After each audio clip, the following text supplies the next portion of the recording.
সুপ্রিয় দর্শক, ভিওডি বাংলার নিয়মিত আয়োজন নিউজ ন্যারেটিভে আপনাদের সবাইকে স্বাগত জানাচ্ছি। আমি মঞ্জুর মিলন।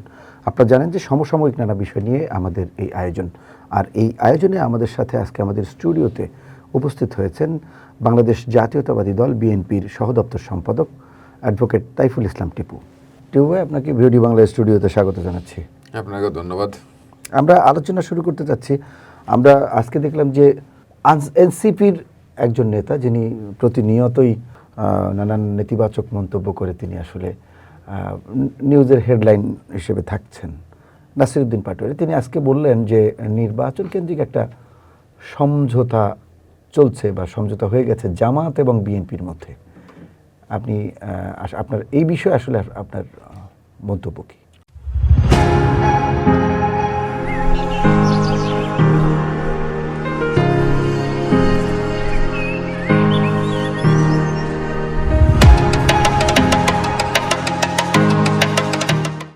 দেখুন, রাজনীতি যদি রাজনৈতিক প্রক্রিয়ার মধ্যে দিয়ে যদি রাজনীতিবিদ না হয়, তাৎক্ষণিক বা মৌসুমিভাবে বা হঠাৎ করে যদি রাজনীতির মাঠে আসে, তাহলে বিভিন্ন সময় বিভিন্ন কথা বলা যায় এবং এই বলার মধ্যে দিয়ে দেশবাসীর কাছে বা মিডিয়ার কাছে নিজেকে জ্ঞানী বা নিজেকে বড় রাজনীতিবিদ হিসেবে উপস্থাপন করা যায়। তো রাজনীতি একটা কঠিন রাস্তা। এই রাস্তাতে আপনাকে দীর্ঘ পথ পরিক্রমার মধ্যে দিয়ে যারা প্রতিষ্ঠিত হয়েছে বিগত দিনগুলোতে, যেটা আমাদের অভিজ্ঞতা বলে, সেই রাজনীতিবিদ হইতে যে স্ট্রাগল ফেস করতে, সেই স্ট্রাগলটা এখনকার রাজনীতিবিদরা কেউ, বিশেষ করে নতুন যারা আসছে তাদেরকে ফেস করতে হয় নাই। হঠাৎ করে আপনার জুলাই আগস্ট আন্দোলনের মধ্যে দিয়ে একটা প্রেক্ষাপটের পরিবর্তনের মধ্যে দিয়ে অনেকে এখন রাজনীতির সামনের দিকে চলে এসেছে। তো এখন রাজনীতিতে তো সমঝোতার একটা জায়গাতে যেতেই হবে। দেশের স্বার্থে, গণতন্ত্রের স্বার্থে কখনো কখনো কখনো সব দলকেই কোনো না কোনোভাবে সমঝোতায় যেতে হয়। কিন্তু এই সমঝোতা সেই সমঝোতা না যে মুখে যেটা বললাম সেটা হয়ে গেল। তাহলে এর আগেও তো আমরা যদি বলি যে সমঝোতা তো কয়েকদিন আগেও তো ওনাদের ভাষ্যই যে এই যে আপনার জুলাই সনদ স্বাক্ষরের আগে জামাতের সাথে এনসিপি হয়েছে, তারা তো একটা বক্তৃতা করছে। তারাও তার আগে এই সমঝোতার মধ্যে দিয়ে তারা চলছে। এখন যদি আমার স্বার্থে আমার পক্ষে আসলে সমঝোতা হয়ে যায়, আমার বিপক্ষে গেলে সমঝোতা ভেঙে যায়, আরেকদিকে আরেকদিকে পাঠাই দেওয়ার যদি প্রবণতা হয়, সেটা দেশের জন্য দুর্ভাগ্য, গণতন্ত্রের জন্য দুর্ভাগ্য, রাজনীতির জন্য দুর্ভাগ্য। না, এই কদিন আগে আমরা দেখলাম যে জামায়াতের নেতা আব্দুল্লাহ মোহাম্মদ তাহের তিনি বলেছিলেন যে নির্বাচন নাও হতে পারে ফেব্রুয়ারিতে, কিন্তু গণভোট হবে। তো সেই রকম একটি প্রেক্ষাপটে আসলে বিএনপির সাথে এই সমঝোতাটা আসলে, এই যে উনি যে বক্তব্যটা দিয়েছেন, নিশ্চয়ই তার কাছে কোনো তথ্য আছে, তথ্যের ভিত্তিতেই বলেছেন। বিএনপি একটা বড় রাজনৈতিক দল, দীর্ঘ টাইম এই দেশ পরিচালনা করছে এবং এই দেশকে এখনও পরিচালনা করার জন্য এবং দেশকে এগিয়ে নেওয়ার জন্য বিএনপি একটা গুরুত্বপূর্ণ দল। সেই ক্ষেত্রে বিএনপি সামগ্রিক মানুষগুলাকে কালেকটিভলি, বিএনপি ঐক্যের রাজনীতিতে বিশ্বাস করে, বিএনপি শান্তির রাজনীতিতে বিশ্বাস করে, বিএনপি সাম্যের রাজনীতিতে বিশ্বাস করে। সেই কারণে সকলকেই বিএনপি এই দেশের উন্নয়ন এবং গণতন্ত্র রক্ষার্থে অ্যাকোমোডেট করতে চাই। এটা বিএনপির রাজনৈতিক একটা দর্শন, যাতে সকলকেই শরিক করতে চাই। দেখেন, অনেক দলের প্রস্তাবকারী সমর্থনকারী নেই, সেই দলকেও কিন্তু বিএনপি মূল্যায়ন করতেছে। বিএনপি ছোট দল থেকে কোনটা ছোট দল কোনটা বড় দল সেটা চিন্তা করছে। বিএনপি সকল দলকেই বিএনপি সমভাবে সম্মান দেওয়ার চেষ্টা করছে। ইভেন এই যে আমাদের অনেক নেতা তো দূরের কথা, আমাদের রাজনৈতিক বয়স যতদিন, তার চাইতেও এই এনসিপির নেতাদের সকলের জন্মের পরে বয়স ততদিন হয়নি। সেই নেতাদের কিন্তু বিএনপির মহাসচিব থেকে শুরু করবে জাতীয় নেতারা সম্মান দিয়ে তাদের সাথে কথা বলছে এবং তারা আসলে তাদেরকে যেভাবে আপ্যায়ন করা হয়, এটা একটা নজির সৃষ্টির মতো একটা বিষয়। সেক্ষেত্রে বিএনপি তো সবাইকে সম্মান দিয়ে চলতে চাই এবং বিএনপি সম্মান দিয়ে সবাইকে ইনভলভ করেই দেশটাকে আগে নিয়ে যেতে চাই। এটা বিএনপির পলিসি। এখন আপনার বিভিন্ন দল বিভিন্ন সময় বিভিন্ন কথা বলছে। আপনি বলেন যে গণভোটের কথা বলছে, গণভোটের যে কথা বলছে, গণভোট কিসের পর গণভোট হবে পাবলিক জানে? কোন কোন দফার পরে গণভোট হবে পাবলিক জানে? এখনো স্পষ্ট করা হয়নি। এবং আমি দেখি, আমি শুনছি সেদিনকে আমাদের ওই প্রেস কনফারেন্সে 48টা পয়েন্টের উপরে গণভোট দিবে। এই 48টা পয়েন্ট কি জনগণ কি জানে কোনটা কোনটা? জনগণকে বলে দিব যে হ্যাঁ ভোট দেন, না না ভোট দেন। এটা তো জনগণের সাথে একটা ব্ল্যাকমেলিং করা ছাড়া আর কিছু নেই। মানে আমার স্বার্থের পরিপন্থী কোনো বিষয় আসলে বা আমার সুবিধার জন্য আমি যখন এক এক সময় কখনো বলছি পিআর পদ্ধতি, কখনো বলছি গণভোট, কখনো বলছি এই। শুনেন, বাংলাদেশের এই সব করতে যায়, বাংলাদেশের সবচাইতে বেশি ক্ষতিগ্রস্ত তারা করছে। 86 সালে একবার তারা নির্বাচন করতে গেছে দেশের ক্ষতি হয়েছে। আপনার 96 সালে দেশে আন্দোলন করছে শেখ হাসিনার সাথে এই জামাত ইসলাম। আন্দোলন করার কারণে শেখ হাসিনা সেদিনকে আবার ক্ষমতায় আসছে। যদি 96 সালে যদি না আন্দোলন না করতে হতো, তাহলে দ্বিতীয়বার বিএনপি ক্ষমতায় আসলে আওয়ামী লীগ এমনি নিঃশেষ হয়ে যেত। আপনি এরপরে আসেন 2008 সালে নির্বাচনে বিএনপিকে বাধ্য করছে তারা নির্বাচনে যাওয়ার, চাপ প্রয়োগ করে জোটের কারণে নির্বাচনে গেছে, যার কারণে গেছে 17 বছর এই দেশকে গণতন্ত্র শূন্য হয়েছে এবং তাদের বহু নেতার ফাঁসি হয়েছে। আগামী দিনে যদি এরকম বারবার বিভিন্ন কোর্ট চেঞ্জ করে, তাহলে পরিণতি, এখন যেমন কথা বলতে পারছে, কথাতে বলতে পারতো না। অনেক সময় বেগম খালেদা জিয়ার গাড়ির পিছনে দিয়ে পালাই যেতে হয়েছে মিটিং থেকে।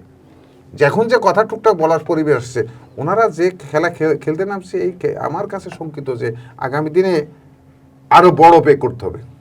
কারণ হাসিনা আবার নতুন করে শিক্ষা নিয়ে কিন্তু এই জায়গায় হাসিনাকে আসার চেষ্টা করছে।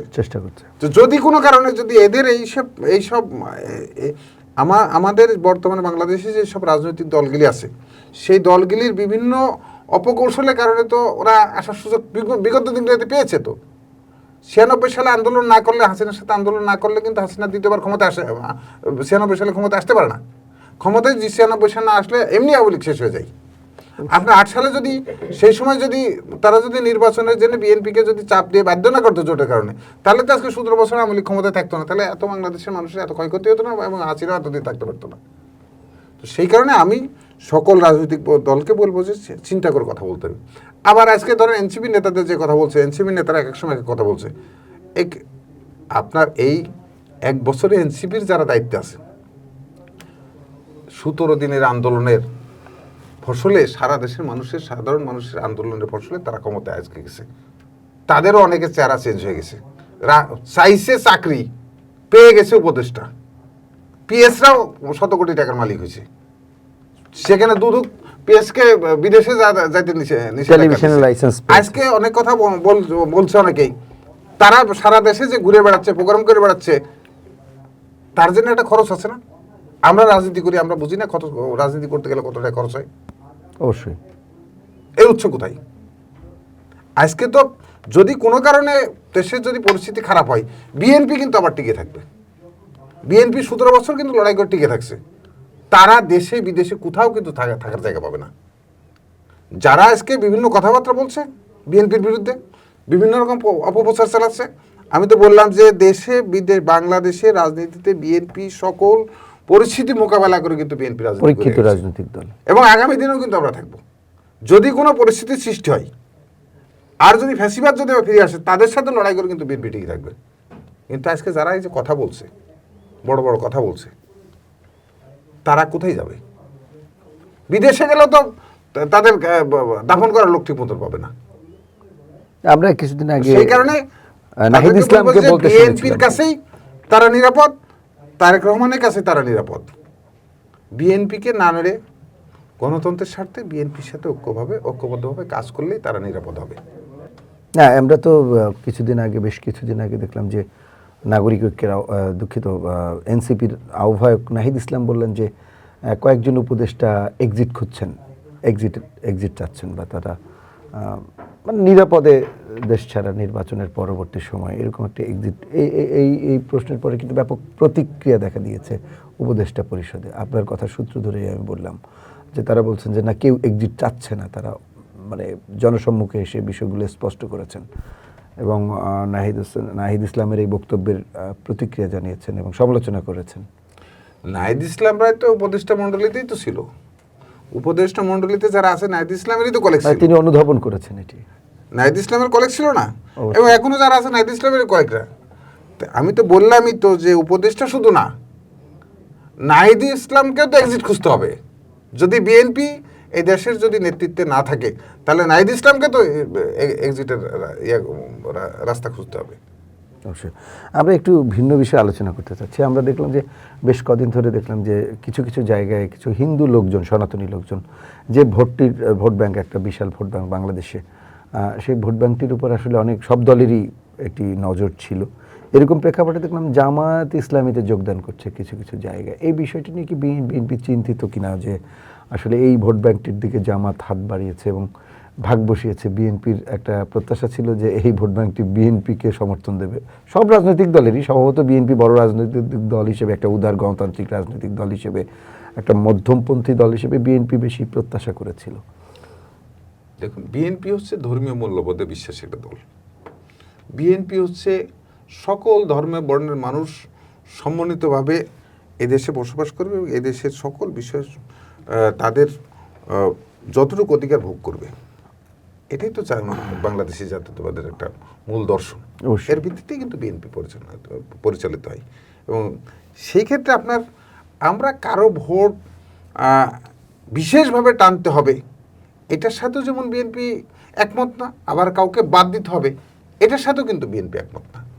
আমরা সকলের ভোট চাই, এটা হচ্ছে আমাদের রাজনৈতিক দর্শনের মধ্যে আছে। এখন কিছু কিছু দল ক্ষমতায় যাওয়ার জন্য পাগল হয়ে গেছে।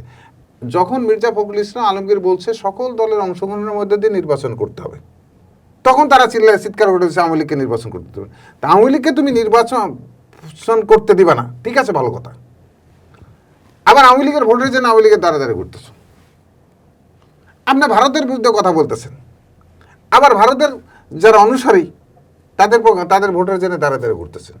আপনি একটা রাজনৈতিক দর্শন নিয়ে চলছেন যে আপনার দলের ম্যানিফেস্টো, দলের নীতি আদর্শ একরকম, তা আপনার পুরা নীতির বিরুদ্ধে আপনি কথা বলছেন। আপনাদের দর্শনই ছিল যে আপনার কি কয়েকদিন আগে, আজকেও গতকালকেও ওনাদেরই এক নেতা, ওই যে মৌলানা আজহারি সাহেব বলছে যে ছবি রাখলে সেখানে ফেরেশতা আসবে না। মিজানুর রহমান আজহারি। একসময় মতিউর রহমান নিজামীদের মুখেও শুনেছি যে আপনার নারী নেতৃত্ব হারাম। এখন সারা বাংলাদেশে নারীদেরকে বাড়িতে ভোট চাইতে পাঠিয়ে দিতেছেন। আপনি বলছেন, ওরা বলছে যে ছবি রাখলে সেখানে ছবি দেওয়া যাবে না।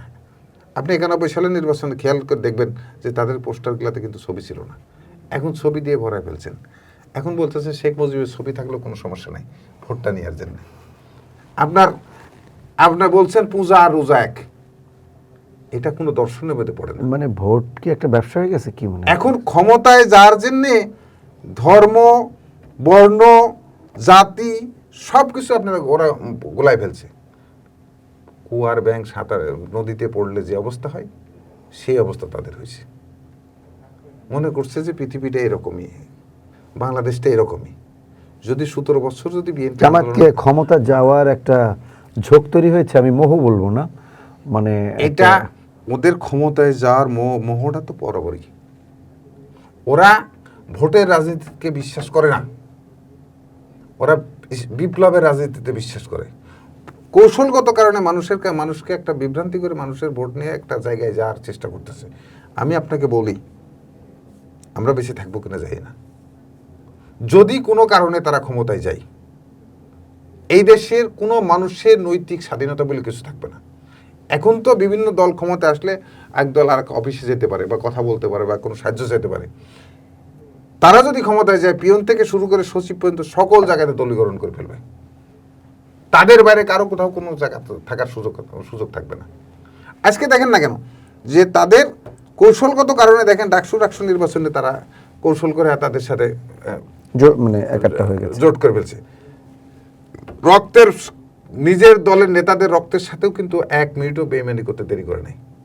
এতগুলি মানুষ যে ফাঁসি হয়েছে তাদের দলের চেয়ারম্যান, সভাপতি, সেক্রেটারি, এদের ফাঁসি দিছে যে দল, তাদের সাথে আপোষ করতে 5 মিনিটের সময় নেয়নি।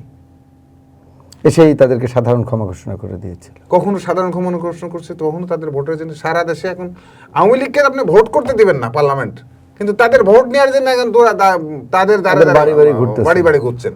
এবং অনেকের বাড়ি ভোট নাকি তাদের প্রাপ্য। অনেকের ইতিমধ্যে যারা পালিয়েছেন আওয়ামী লীগের নেতা তাদের নারীদের সমর্থন এবং ভোট নাকি তাদের প্রাপ্য। কোন ভাষা ব্যবহার করতেছে সেটা তো জাতি দেখতে পাচ্ছে। না, এখন আমার প্রশ্ন হলো যে জামায়াত এই একটা একটা উইন উইন সিচুয়েশন ভাবটা এরকম যে তারা যে কোন মানে ইচ্ছে করে তারা ক্ষমতা যেতে পারবে, বিএনপির সাথে একটা হাড্ডাহাড্ডি লড়াই হবে এরকম একটা আভাস তারা দিচ্ছে। যে প্রায়শই আমি শুনি বিভিন্ন গণমাধ্যমে এবং বিভিন্ন সেমিনারে তাদের বক্তব্যে যে বিএনপি ভোটই পাবে না, মানে বিএনপি জনমানুষের থেকে অনেক দূরে চলে গেছে, জনগণ তাদেরকে ভোট দিয়ে নির্বাচিত করবে আগামী নির্বাচনে। শুনেন, এই যে আস্থাটা আসলে জামাত কোথায় পেল? এটা কি আওয়ামী লীগের সাথে তাদের কোনো আতাত হয়েছে? আমি আপনারা বলি সেটা হচ্ছে যে আমি তো রাজশাহী ইউনিভার্সিটিতে তাদের সাথে লড়াই সংগ্রাম করা মানুষ, আমার এবং সংঘাতময় পরিস্থিতির মধ্যে দিয়ে কিন্তু আমরা রাজনীতি করছি। আমি প্রায় 5 জন আমার সহকর্মীকে আমি দাপন করছি ওই ইউনিভার্সিটিতে, নিজের শরীরের রক্ত ঝরছে।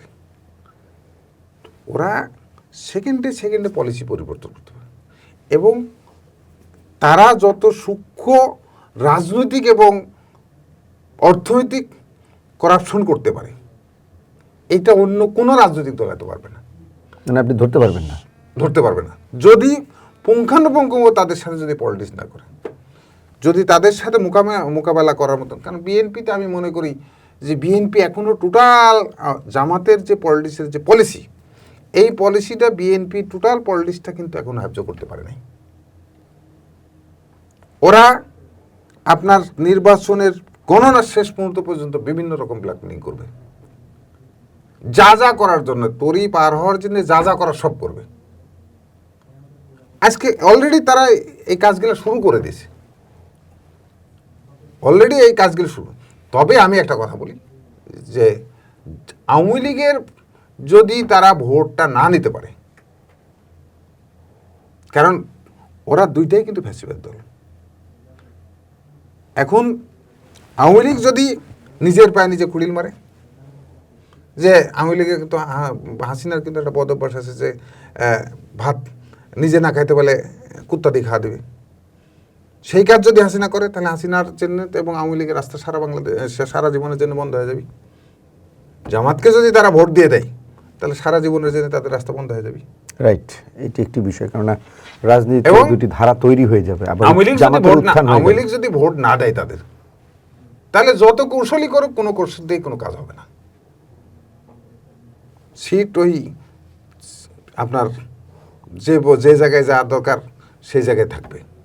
আমি সংখ্যাটা বললাম না, কিন্তু ভোটটাকে চরমভাবে ডিস্টার্বিং জায়গায় নিয়ে আসবে। এবং এই ভোটের মধ্যে দিয়ে আমার সন্দেহ হচ্ছে যে রাষ্ট্রীয় ব্যবস্থা, প্রশাসনিক কাঠামো ব্যবস্থা আগামী পার্লামেন্ট ভোটে অনেক গুপ্ত ব্লাডশেড হওয়ার সম্ভাবনা আছে। কারণ এখানে দেশের মধ্যে অসংখ্য অস্ত্র আছে, 17 বছর যে অস্ত্র আছে, অবৈধ অস্ত্র, যে 3 মাস শিডিউলে, সেই 3 মাসে আজকে পর্যন্ত, আজকে 1 বছর বেশি সময় সরকার ক্ষমতা আছে, তারা কিন্তু অস্ত্র উদ্ধার করতে পারেনি। প্রশাসনে যারা আছে তারা নীরব দর্শকের ভূমিকা পালন করতেছে।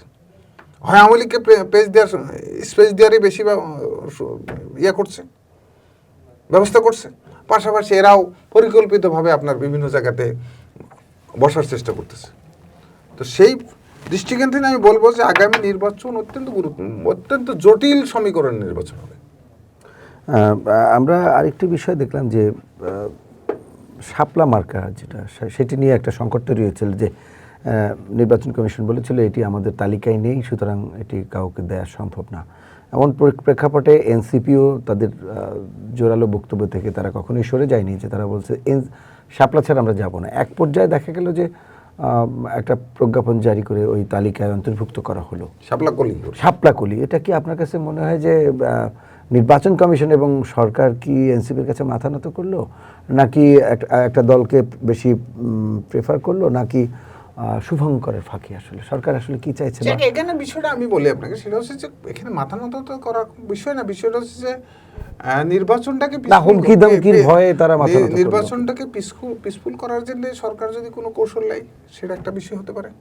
শাপলাকলি আর শাপলা এর মধ্যে পার্থক্য কি? হতো শাপলাই বলবে তারা, সেটা যেটা বলুক। আমি এই প্রতীকটা নিয়ে তো আসলে কোনো এত জটিলতা আমি মনে করি না।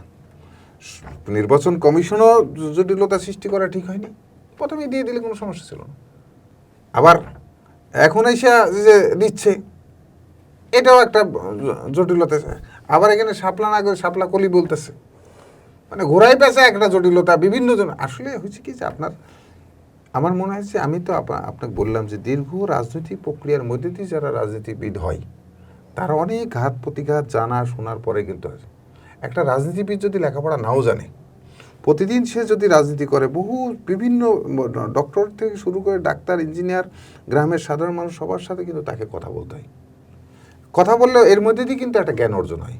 এই জ্ঞান দিয়ে কিন্তু রাষ্ট্র পরিচালনা করতে পারে বা সিদ্ধান্ত নিতে পারে। এখন আপনার পুঁথিগত বিদ্যা দিয়ে আমাদের যারা এখন বিভিন্ন রাষ্ট্রে বিভিন্ন জায়গায় আছে, সেই জায়গায় থাকার কারণে আপনার পুঁথিগত বিদ্যার কারণে ওনারা ওনাদের মতন করে বুঝে, কিন্তু কালেকটিভলি একটাকে বাস্তবতাকে নিরিখে একটা সিদ্ধান্ত নেওয়া এইটা তো নেই। এখন ধরেন কি আপনার 20টা বিলবোর্ড দিয়ে টোটাল নির্বাচন পার করতে হবে, এরকম নাকি একটা বানাইছে।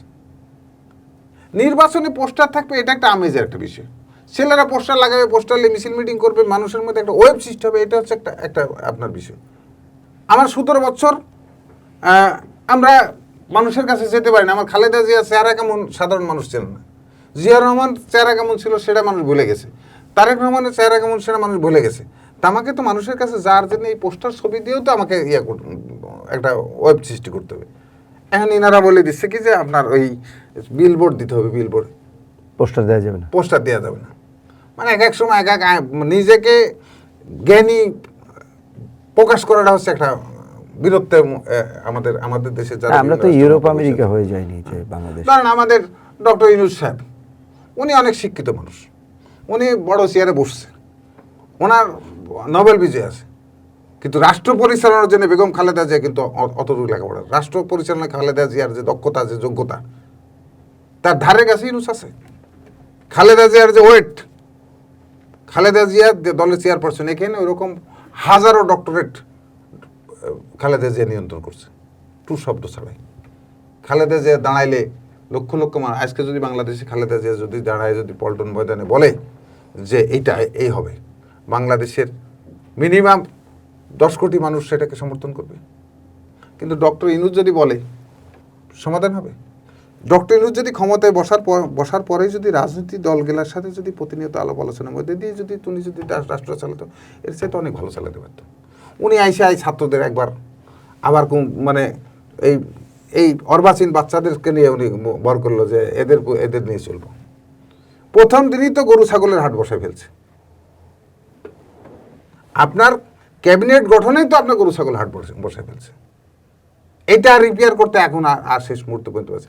এখন ওনাদের উচিত যে কোনো পরিস্থিতিতে রাজনৈতিক দলগুলাকে কনফিডেন্সে নিয়ে ফেব্রুয়ারি মাসে নির্বাচনটা করলে মোটামুটি দেশে একটা স্থিতিশীল পরিবেশ সৃষ্টি হওয়ার সম্ভাবনা আছে, গণতান্ত্রিক প্রক্রিয়ার দিকে ফিরে যাবে দেশ।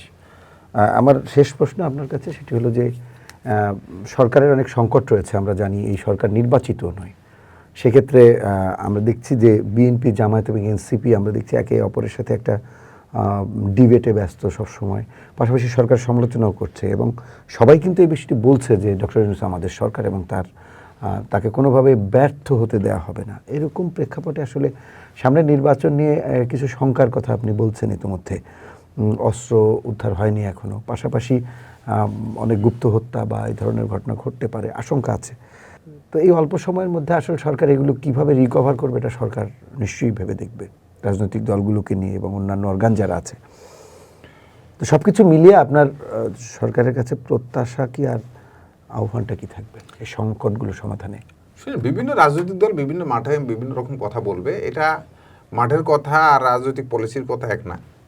সেই বাস্তবতা যার যা ডিমান্ড শেষ পর্যন্ত থাকবে।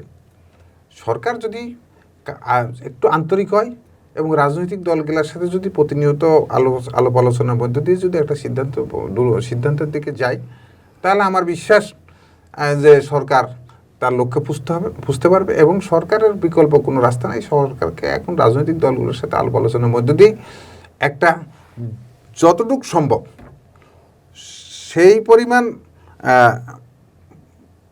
ছাড় দিয়ে নির্বাচনের দিকে চলে যাবে। কারণ এখন নির্বাচনের তফসিল ঘোষণার পরে নমিনেশন জমা দেওয়া পর্যন্তও কিন্তু অনেকে অনেক কথা বলবে, আবার অনেকে নির্বাচনে যাবে। আপনার গেছে না জুলাই সনদের আগে অনেকে অনেক কথা বলছে, জুলাই সনদে আবার সবাই গেছে। এরকম একটা পলিসি প্রতিনিয়ত আলোচনার মধ্যে দিয়ে সামনের দিকে যেতে হবে এবং এই সরকারকে অবশ্যই দ্রুততার সাথে নির্বাচন করে নির্বাচিত সরকারের কাছে ক্ষমতা হস্তান্তর করলেই দেশের সংকট উত্তরণের প্রথম ধাপটা পার হবে। নির্বাচন হয়ে গেলেই যে আপনার সকল সংকট সমাধান হবে তা না, মানে নির্বাচিত গণতান্ত্রিক সরকারকেও প্রক্রিয়ার কিন্তু মধ্যে অনেকগুলি চ্যালেঞ্জ মোকাবেলা করবে। অবশ্যই মানে গণতান্ত্রিক প্রক্রিয়ার মধ্যে ঢুকলো দেশ। একটা প্রক্রিয়ার মধ্যে ঢুকলে প্রক্রিয়ার মধ্যে দিয়ে সামনে দিয়ে আগানোর একটা যেমন এখানে আপনার রাস্তা ইনভেস্টররা আসবে, আপনার বিদেশি বিনিয়োগ আসবে, আপনি ঋণের যে টাকা বাকি টাকা পাবেন, আপনি একটা অর্থনৈতিক পরিবেশ অন্তত তৈরি হবে। এবং গণতান্ত্রিক প্রক্রিয়ার মধ্য দিয়ে আমাদের যে গণতান্ত্রিক ধারা বারবার ব্যাহত হয়, সেটি যাতে করে আগামী দিনে ব্যাহত না হয়, আমরা যেন একটা টেকসই গণতান্ত্রিক পরিবেশ সৃষ্টি করতে পারি, সেরকম একটা পরিবেশ তৈরি হওয়াই আসলে সবার লক্ষ্য। অবশ্যই সেই জন্য তো বলছি যে আপনাকে গণতান্ত্রিক পরিবেশে আপনাকে ফিরতে হবে এবং নির্বাচনই হচ্ছে আপনার প্রথম পদক্ষেপ। আমাদেরও সেই প্রত্যাশা থাকবে। আপনি অনেক কষ্ট করে আমাদের স্টুডিওতে এসেছেন, এই জন্য আপনাকে অসংখ্য ধন্যবাদ জানাচ্ছি এবং কৃতজ্ঞতা। আপনাকে ধন্যবাদ, আপনার মাধ্যমে দেশবাসীকে ধন্যবাদ জানাচ্ছি। Thank you.